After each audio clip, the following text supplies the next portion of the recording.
आपको शायद पता नहीं है, लेकिन आपको ब्रह्मचर्य के नाम पर पागल बनाया जा रहा है। और ऐसा मैं इसीलिए बोल रहा हूँ क्योंकि आप कितने भी वीडियो ब्रह्मचर्य के नाम पर देख डालो, आपको सलूशन नहीं मिलने वाला।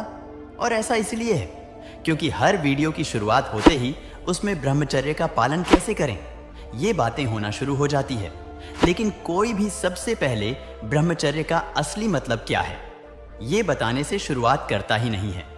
उसने पहले से ही ब्रह्मचर्य की एक गलत डेफिनेशन अपने दिमाग के अंदर बिठा कर रखी है, क्योंकि वो सोचता है कि आपको भी पता है, और वो डेफिनेशन है। So hello friends, welcome to the channel Hack Any Math. स्वागत है आपका मेरे इस नई वीडियो पे। सो फ्रेंड्स, तो फिर ब्रह्मचर्य का असली मतलब क्या है? इस वीडियो को एंड तक देखना, क्योंकि ये वीडियो आपकी ब्रह्मचर्य के ऊपर आखिरी वीडियो होने वाली है। अगर आप हमारे चैनल पर नए हैं तो हमारे चैनल को सब्सक्राइब करें और बेल आइकॉन का बटन दबाएं, ताकि आपको आने वाली वीडियो सबसे पहले देखने को मिले। चलिए शुरू करते हैं। ब्रह्मचर्य का मतलब क्या होता है? क्या ब्रह्मचर्य धारण करने से ताकत और सहन शक्ति बढ़ जाती है? एक पाठक संस्कृत भाषा में ब्रह्म शब्द का अर्थ होता है परमात्मा या सृष्टिकर्ता, और चर्य का अर्थ है उसकी खोज, यानी आत्मा के शोध का अर्थ है ब्रह्मचर्य। आम भाषा में ब्रह्मचर्य को कुंवारेपन या सेक्स से दूरी रखना माना जाता है। आध्यात्मिक दृष्टिकोण से भी माना गया है कि मन, कर्म और विचार से सेक्स से दूर रहना ब्रह्मचर्य है। मेडिकल साइंस ही नहीं, बल्कि पुरातन ज्ञान भी नहीं कहता कि ब्रह्मचर्य का मतलब वीर्य इकट्ठा करना है। चरक संहिता, सुश्रुत संहिता, काम सूत्र और अष्टांग हृदय में भी ऐसा कुछ नहीं बताया गया है। कुछ लोग इस गलत धारणा में रहते हैं कि सेक्स से परहेज करना स्वास्थ्य व खुशी के लिए अच्छा है। वे अपनी तथाकथित ऊर्जा को सेक्स संबंधों से परहेज रखकर सुरक्षित रखने की कोशिश करते हैं। उन्हें लगता है कि सेक्स से दूर रहकर जिंदगी लंबी होती है, बदन हृष्ट-पुष्ट होता है और मानसिक और आध्यात्मिक विकास होता है। यह हकीकत नहीं है। वीर्य एक रस है जो 24 घंटे बनता रहता है। अगर कोई उसे रोकना चाहे तो भी नहीं रोक सकता। वीर्य को अनिश्चित समय के लिए रोक कर रखना मुमकिन नहीं है, चाहे कोई कितना भी संयम करे या योगी और सन्यासी हो। जिस तरह से अनिश्चित काल के लिए मलमूत्र को रोकना नामुमकिन है, उसी तरह वीर्य को भी रोक कर रखना असंभव है। वीर्य बनने की यह प्रक्रिया दिन रात चलती रहती है। मिसाल के तौर पर पानी से भरे गिलास में अगर और पानी भरने की कोशिश करेंगे तो वह छलक जाएगा। उसी तरह अगर कोई आदमी मैथुन या हस्त मैथुन नहीं करता तो उसका वीर्य स्वप्न मैथुन या निद्रा मैथुन के जरिए बाहर आ ही जाएगा। हमने अनेकों बार वीर्य को रोकने की कोशिश की, पर क्या आज तक हम में से किसी ने भी हमेशा के लिए वीर्य को रोके रखा? नहीं ना, और वो कभी भी नहीं रुकेगा। अगर आप वीर्य को हमेशा के लिए रोक लेते हैं तो आप नपुंसक कहलाओगे, क्योंकि आपके अंदर से वीर्य नहीं निकलता, जिस वजह से हम कभी पिता नहीं बन पाएंगे। तो आप ही बताइए कि ऐसे व्यक्ति को क्या कहा जाएगा समाज में। मैं इस पर और गहराई से बात नहीं करना चाहता, पर एक बात साफ कर देता हूं कि हम कभी भी वीर्य को बहने से नहीं रोक पाएंगे। इसके बजाय हम कुछ समय तक वीर्य को रोक सकते हैं, जैसे 10 दिन, 1 महीना, 2 महीना, और इससे भी कहीं अधिक। यह हम पर निर्भर करता है कि हम अपने मन और मस्तिष्क को कितने समय तक रोके रखते हैं। ब्रह्मचर्य के नुकसान: शरीर खोखला हो जाता है। ब्रह्मचर्य नाश से मनुष्य नाना प्रकार की बीमारियों का शिकार हो जाता है। हमने देखा है कि जब भी हम सेक्स या हथमिथुन कर लेते हैं तो हमें अंदर से कमजोरी महसूस होने लगती है, और वही कमजोरी हमें बीमार करती है। थोड़ा सा भी परिश्रम अथवा कष्ट सहन नहीं होता। शीत, उष्ण आदि का प्रभाव शरीर पर बहुत जल्दी होता है। स्मरण शक्ति कमजोर हो जाती है। संतान उत्पन्न करने की शक्ति नष्ट हो जाती है। संतान होती भी है तो दुर्बल एवं अल्पायु होती है। मन अत्यंत दुर्बल हो जाता है। संकल्प शक्ति कमजोर हो जाती है। स्वभाव चिड़चिड़ा हो जाता है। जरा भी प्रतिकूलता सहन नहीं होती। आत्मविश्वास कम हो जाता है। काम करने में उत्साह नहीं रहता। शरीर में आलस्य छाया रहता है। चित्त सदा सशंकित रहता है। मन में विषाद छाया रहता है। कोई भी नया काम हाथ में लेने में भय मालूम होता है। थोड़े से भी मानसिक परिश्रम से दिमाग में थकान आ जाती है। बुद्धि मंद हो जाती है। अधिक सोचने की शक्ति नहीं रहती। असमय में ही वृद्धावस्था आ घेरती है और थोड़ी ही अवस्था में मनुष्य काल के गाल में चला जाता है। अगर आप में इनमें से कोई भी लक्षण दिख रहे हैं तो सावधान हो जाइए, क्योंकि आपका शरीर अब उतना वीर्य नहीं बना रहा है जितना आप वीर्य को बहा रहे हैं। ऐसे में हमें क्या करना चाहिए? चलिए जानते हैं इन सभी समस्याओं से कैसे छुटकारा मिलेगा।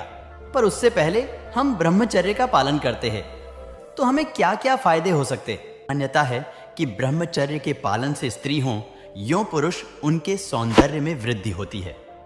गृहस्थ जीवन जीते हुए भी पुराने समय में लोग ब्रह्मचर्य के नियमों का पालन करते थे।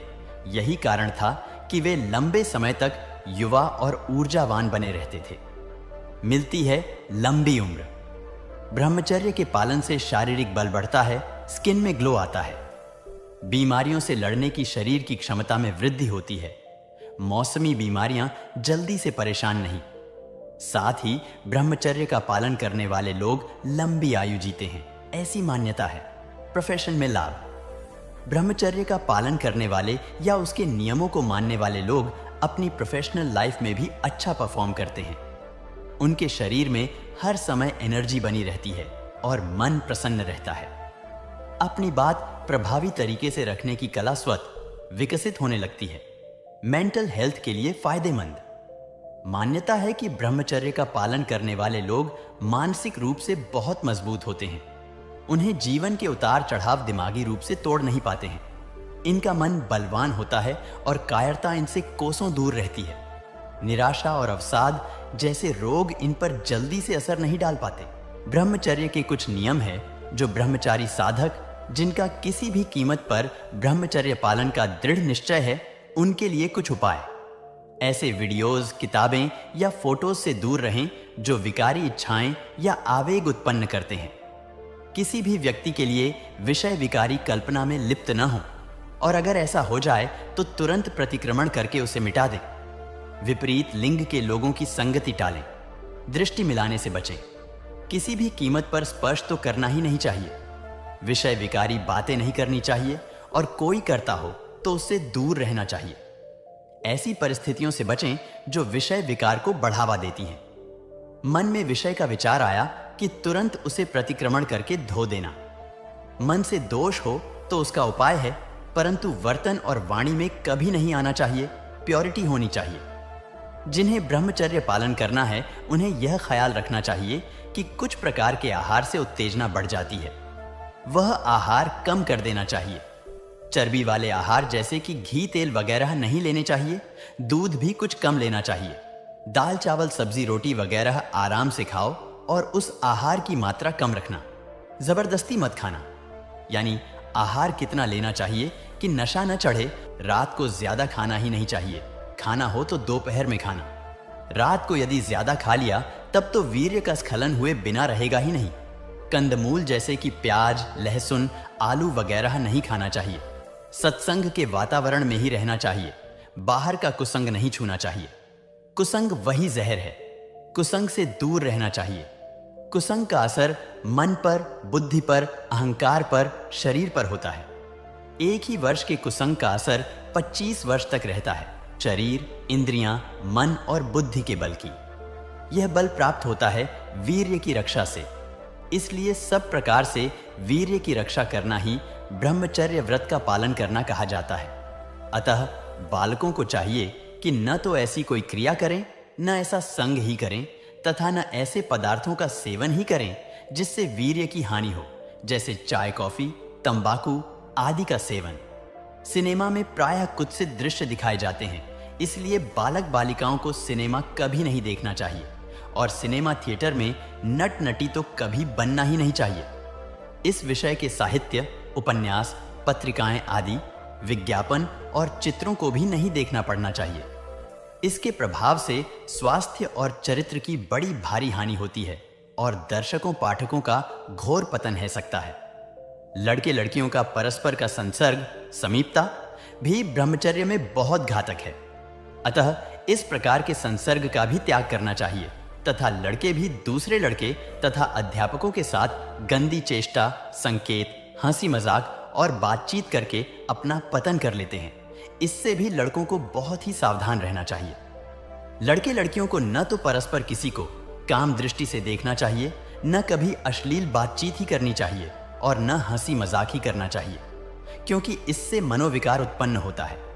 कोई भी व्यक्ति ब्रह्मचर्य का पालन कर सकता है और इसका लाभ उठा सकता है। सो ऐसे ही knowledgeable content and knowledgeable video के लिए मेरे चैनल पे नए हो तो फटाक से सब्सक्राइब कर लो एंड बेल आइकन को क्लिक कर लो, ताकि मेरे डेली वीडियो के अपडेट आप तक पहुंचते रहें। और तब तक के लिए जय श्री राम, जय भारत।